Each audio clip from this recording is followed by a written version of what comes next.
well then as we did today, scored 0 goals and their goalkeeper had a blinder. A year on almost to the day, 0-0. 6-0, sorry. Which just kind of changes the story slightly. Which just goes to show how much we progressed, and but they were beyond rubbish. They had absolutely no redeeming qualities at all. They are one of the worst teams I've ever watched. Good for us, but yeah.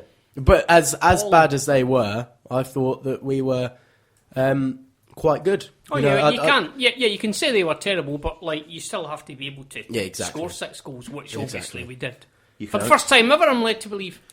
Except for the other time when we won 6-0. Apart from that, I must say, and to ruin the complete fun that's probably going to come up, is that they did say the first 6-0 in the league. Yeah, it's true. It was our first 6-0 league victory, which we have scored 6 goals on occasions before, but never to no return. Which, funnily enough, I was quite disappointed at, given that I said 6-1 on this show last week. You did, yeah, you did. Yeah. But Joe was quite funny. Who knows Clarkey, Radar's mate Clarkey? Indeed, yes. Yep.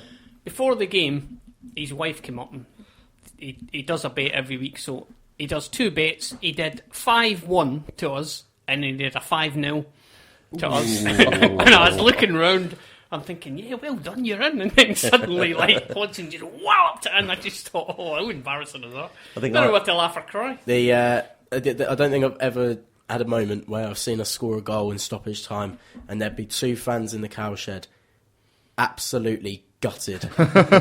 Shout out to John Twilley and to Dunstable Don Tom, that's a mouthful, who were absolutely mortified the moment they seen that hit the back. Both on 5-0. They had 5-0. I think Twilley could have won 250, and I don't know what Tom's was, but yeah. Anyone know if Hodgson got out all right?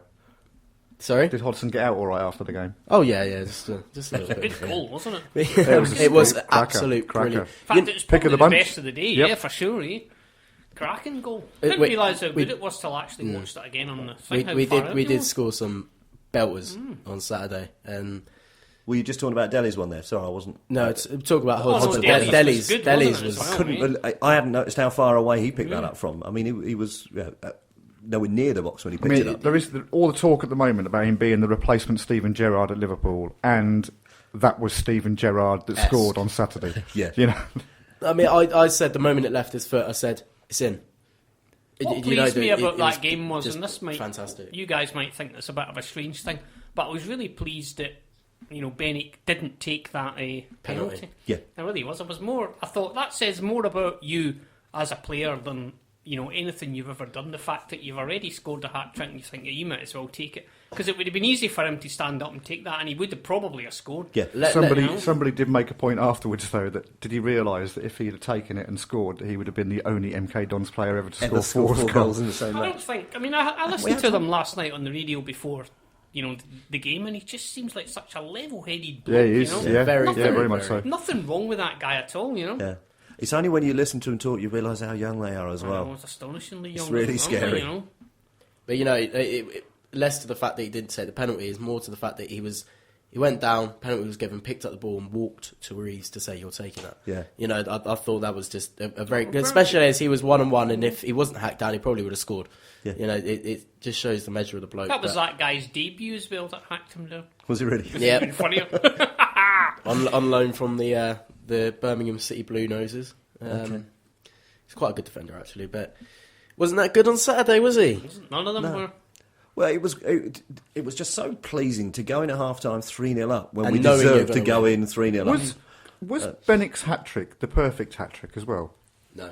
No, I don't Are you sure? There was a head in there. Yeah, there was a left and a right. They were both left-footed. Were they? I thought the first one was right. No, both left-footed. Okay. That was reenacting, man. You didn't see that, did you? It was very... Not that I actually... There's a new feature coming up. Not that I know that actually confirmed. I'm just... just do what I do. Just throwing it out there. Just throwing it out there. It's not. Sound like you know what you're talking about, and you win the battle. What's his name used to do that all the time? Sandy Gallagher would just say something, and you just think, "Oh right," thinking that a bloke like that would know everything. If he said it, And with him, he normally did. It was a load of old rubbish, it was a good day. I was pleased. Yep, very enjoyable. Really can't argue with it. Okay, I think nothing else to say. Really, marks out of 10 for the match. 6. Good one, that. I see what you did, yeah. 6 for that, I can't 6. argue with that. Yeah, 6 out of 10, that'll do. Okay. The heel of God. Arise and start your week with me, Colin JP, every Sunday at 8 a.m. on Seclo Sounds. Arise will feature words of encouragement, plus music to inspire and uplift you for the week ahead. Let us hear from you with your requests, your dedications, and your stories of inspiration. So join me, Colin JP, every Sunday between 8 and 10 a.m. on Seclo Sounds.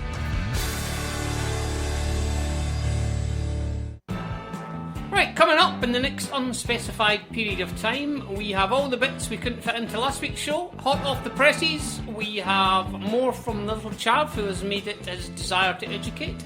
And we talk about last night's match against the Blades. In between all of that, we managed to run out of time to play a musical masterpiece and probably laugh a fair bit too. Sounds like a rather wonderful way to spend an evening, if you ask me. This just in. Following last weekend's historic 6-0 victory over out-of-form Colchester, it's subsequently been revealed that not only do Nantwich Town no longer exist, but in a Newspeak-style revisionist view of history, they never existed in the first place. And anyone who points out that we've already beaten the team 6-0 will be sent to room 101 ASAP for a spot of re-education. More on this when Winston gets over his absurd fear of rats.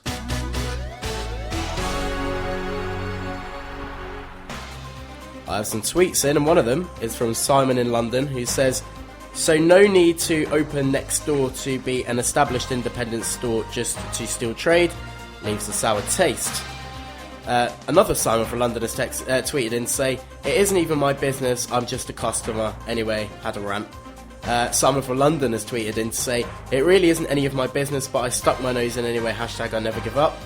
Simon from London has tweeted in to say, "Great win for the boys. Second time I've seen a 6-0 win at Stadium MK. Hashtag got my own seat." And at first time listener says, "Who the hell is Simon from London?" Excellent. I've got another tweet that's just come in. This is from Diane, Scouse Diane, that says, "This is the most cutting edge show yet." Bearing in mind 3 minutes ago she was messaging saying she couldn't get on. I'm not sure whether that means she's finally got on or not, or she's found better things to do with her time. But yeah, okay. Can you let people know how they can join in, how they can get in touch with us? Well, you can contact us by only signing svelte singers to your music group to try and reduce your bandwidth, by trying to get people to listen to this show before we've even recorded it, or by giving away next week's show for free, regardless of whether you've listened before or not. Alternatively, you can use more conventional methods. You can contact us on Facebook, and we're at facebook.com/the MooCamp. You can tweet us using the hashtag the MooCamp during the show. You can email radio@moocamp.com. You can text 80085, but remember to start your message with, "Don't take the jam out of my donut," or else it won't reach us. Or you can text direct to the studio on 07848 930 396. It's the way you gorgeously spring to life in those moments. Oh, yes.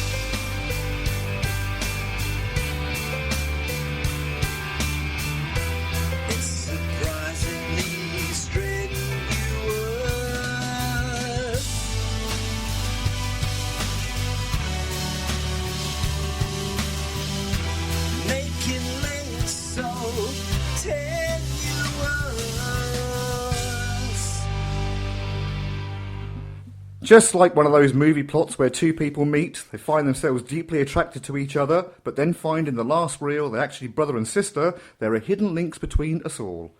We take it as our duty to shine the torch of tenuous illumination into the crevices between us, and we're proud to bring you another tenuous link.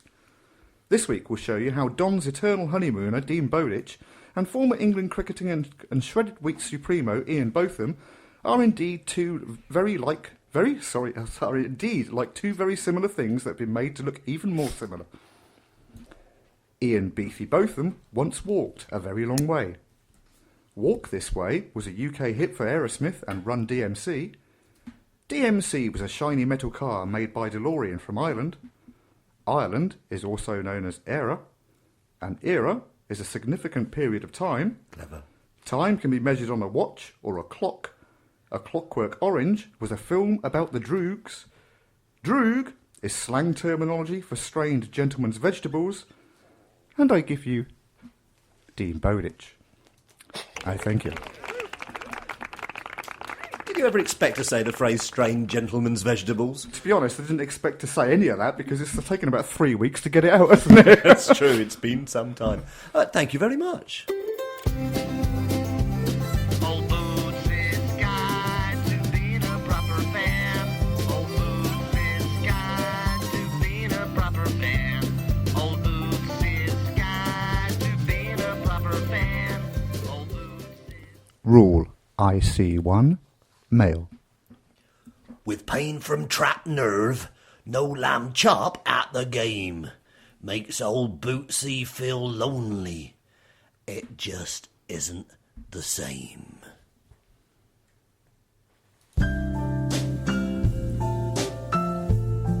The Lexicon of Chav.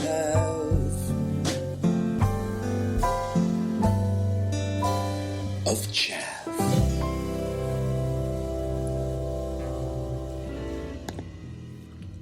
Hello, everybody, and welcome to the Lexicon of Chav, where each week we educate you, yes you, the educated elite, into the ways of the feral underclass that seemingly ran our planet by providing detailed translations of common street talk. This week, the phrase under scrutiny is Minger. Common usage: whoa! Steady, Minger. You ain't fit though, is it? Definition: pardon me, madame, but I'm afraid that your looks do not currently fit with my perceived testosterone-led beliefs of beauty. Widely and incorrectly believed to have originated from the 2004 hit film The Football Factory. Its earliest recorded usage, in fact, dates back to William Shakespeare's parody of The Victory of Agincourt, known affectionately as Henry V, which was first published in 1599. Plain Talking with Mick Bannister, Thursdays at 8 p.m. on Seclo Sounds. Check in for an hour of scintillating chat and music with Mick Bannister and his guests from the world of film and literature. He'll be talking about their achievements and inspiration and finding out about the books and music that accompany them on their travels around the world. Get to know the person behind the headlines. Catch Plain Talking with Mick Bannister, Thursdays at 8 p.m. here on Seclo Sounds. Okay, you're listening to the MooCamp Radio Show here on Seclo Sounds. And we have a match to talk about that I'm reliably informed that none of us were at. Just quick hands. Oh wait, going to an away match? Yes, did anyone go? No. No. I think it's only my rolling second or past. third I've missed this season, but couldn't make it. So I've been disastrous this season. I've only been to 2. okay, that is I've very never feeble. been there. I was a bit disappointed when it was postponed because I say that every year I'll go to Yeah. Sheffield. I've never. I've been there once. I've been there once as well. The 2-1 defeat we had on a Tuesday night a few years ago. I've been to Wednesday. It was alright. It's great. We That lost round. there. Yeah, Still, I've been to Tuesday as well. I've been to Paradise, but I've never been to been me. to me, you know. Yeah, Goodness me, did anybody listen to the radio I commentary? did. It was good. It was good, wasn't it? For Better than once. this load of old nonsense, that's for sure. So tell me about it. What happened? What do we think? Was it important? It was. Very I important. will venture to say, Biggest game so far, I would think. yeah, that probably that was one of the most important results I reckon we've ever had since we've moved to Milton Keynes. It was on this. Really, seriously, I reckon it's that important. Yeah. Well, Because the thing is, second or third? Or it top didn't three? sound like. Are there any other games you could think of that were important? Yeah, Oh. but they were important. The heel of God. God. That was There is important, that one. right?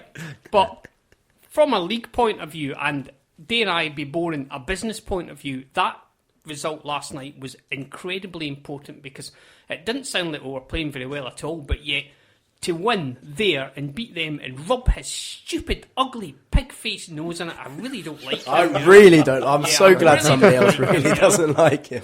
But did you read? Well, we'll come on to that later on, but they're so indignant that they just think they've got some God-given I was just right gonna to say just that, yeah. win. Yep. You lost. And- People lose all the time. Shut up and get over it. Like, I've got to we, be we honest. can't tell people to shut I've up. got to be honest, listening to the radio commentary last night as well, it wasn't just me who was getting frustrated at the end of the game when the fourth official was stepped that? up with 4 minutes on the board. heck? And we had 2 commentators on 3CR who were Shouting, screaming